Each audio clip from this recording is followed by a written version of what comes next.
આ વિભાગ વધુ ઊંડો, તીવ્ર અને મનોવૈજ્ઞાનિક તણાવથી ભરેલો છે. દર્શન હવે આરોહી નમ્રતાના સાચા અસ્તિત્વની શોધમાં ઉતર્યો છે, પણ એને જે ખબર પડે છે એ સાદું નથી. પ્રકરણ 3, ચહેરાઓ પાછળના ચહેરાઓ. સ્વેરા ફાઉન્ડેશન એ નામ દર્શન માટે હવે માત્ર એક સંસ્થા ન રહી. એ નામ હવે એ જગ્યાની કે જે એને તેના ખોવાયેલા ભૂતકાળ સુધી લઈ જઈ શકે છે. તેને 3 દિવસ લાગ્યા. કોલ કર્યા, ઈમેલ્સ લખ્યા, ઓફિસ પહોંચ્યો અને એક નાની વોલેન્ટિયર ઓપનિંગ માટે પોતાનું નામ પણ નોંધાવ્યું. સ્વારા ફાઉન્ડેશનનું મુખ્ય કાર્ય શહેરની બેરોજગાર મહિલાઓ માટે સહાયત અને પરામર્શ આપવાનું હતું. એક માનવતાવાદી કાર્યથી ભરેલું કામ, પણ દર્શન માટે એ માનવતાની પાછળ કોઈ રહસ્ય છુપાવેલું લાગતું હતું. એ જ દિવસે જ્યારે દર્શન પ્રવેશ કર્યો, એ જ કામચલાઉ સ્ટાફ મિટિંગમાં નમ્રતા પણ હાજર હતી. આ વખતે એ એના જોખમ પણ બોલ્યો ન હતો, માત્ર નજર કરી. એ હજી પણ આરોહી હતી, એમાં કોઈ શંકા નહોતી રહી. દર્શને દરરોજ નમ્રતા સાથે નાના નાના વ્યવસાયિક ક્રિયા પ્રતિક્રિયાઓ શરૂ કરી. જમવાનું લાવવું, એક પ્રોજેક્ટમાં મદદ કરવી અથવા ક્યારેક પુસ્તકની ચર્ચા. નમ્રતા સૌમ્ય હતી, પરંતુ તેની આંખોમાં હજી પણ એ અજાણી ભાવનાનો પડછાયો રહેતો. એક દિવસ નમ્રતા એકલી પરામર્શ સત્રનું સંચાલક કરતી હતી, જેમાં એક યુવાન યુવતી દિશા એને કહી રહી હતી કે એના પતિએ એના પર મેન્ટલ ટોર્ચર કર્યા છે અને સ્વારાએ એને બચાવી. દર્શન બહાર બેઠો હતો, પણ એના કાનમાં લાગેલી વાતો એને એક હળવો શંકા અપાવી ગઈ. શું સ્વારા ખરેખર સહાય છે કે સમજદારીથી માણસોને અલગ પાડવાનો મંચ છે? 10મા દિવસે દર્શનને દર ન વાળતો નિર્ણય લીધો. એ એના મોબાઈલમાં આરોહી અને એના કોલેજ ડેઝના ફોટો અને એક વિડીયોમાંથી એક ભાગ કાઢી પેનડ્રાઈવમાં નમ્રતાની કોઠી પાસે મૂક્યો. જે તને મારું ભૂતકાળ લખી એક નાનકડી નોટ સાથે મૂક્યું. એક દિવસ પછી નમ્રતા દર્શન સામે આવી. એની આંખોમાં રડેલા નમ તળાવ હતા.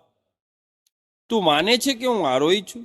દર્શન ઊંડે સુધી નહીસાણી ગયો. મારું માનવું નહીં, મારી આશા નહીં, પણ મારી યાદો ગવા છે. તું જ છે. નમ્રતા ખૂબ મોડે સુધી શાંત રહી, પછી બોલી, હું કોણ છું એ ખબર છે, પણ જે હું હતી એ પાછી ન આવી શકે. હું એ દિન ભાગી ગઈ હતી, પ્રેમથી નહીં પણ ડરીને. મારા ઘરમાં સતત મને નિયંત્રણમાં રાખવામાં આવતી. હું તારી સાથે રહેવા માંગતી હતી, પણ મારા પિતાએ મને કહેવાનું શરૂ કર્યું કે તું મને છોડી દઈશ. મને દબાવીને માનસિક રીતે તોડી નાખી.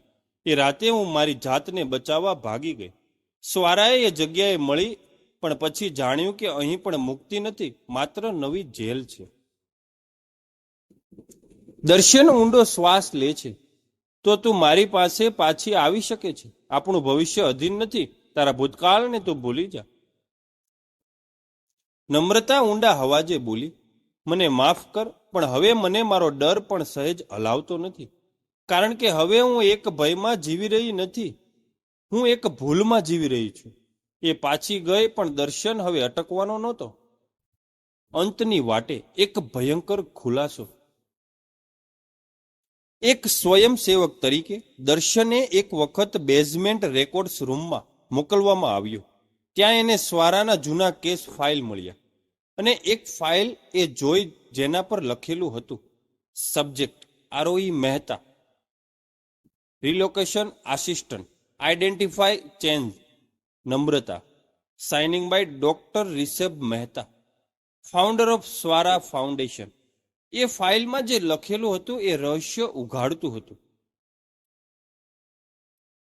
આરોહીના વિષયમાં આઘાતના કારણે યાદશક્તિમાં મૂંઝવણ હતી. સંપૂર્ણ સંક્રમણ માટે પરિવારની સંમતિ લેવામાં આવી હતી. ભાવાત્મક જોડાણને જોખમી માનવામાં આવ્યા હતા. એનો અર્થ એવો છે કે આરોહીની ઓળખ એની ઈચ્છાની વિરુદ્ધ બદલી નાખવામાં આવી હતી.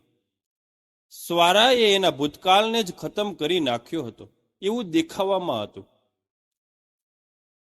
અને શોકિંગની વાત તો એ છે કે ડોક્ટર રિષભ મહેતા એટલે કે સ્વારા ફાઉન્ડેશનનો સંસ્થાપક કોઈ બીજો નહીં, આરોહીનો મોટો ભાઈ હતો. આગળ શું બનશે? દર્શન શું કરશે? આ રહસ્ય બહાર લાવશે? આરોહી જ્યારે આખી સત્ય જાણે છે તો શું એ ફરીથી પ્રેમને સ્વીકારશે, કે સ્વારાએ એમને ધબકતા સંવેદનાશીલ જીવનને કબરમાં મૂકી દીધું છે? એ બધું આપણે જાણીએ આગળના પ્રકરણમાં ક્રમશઃ.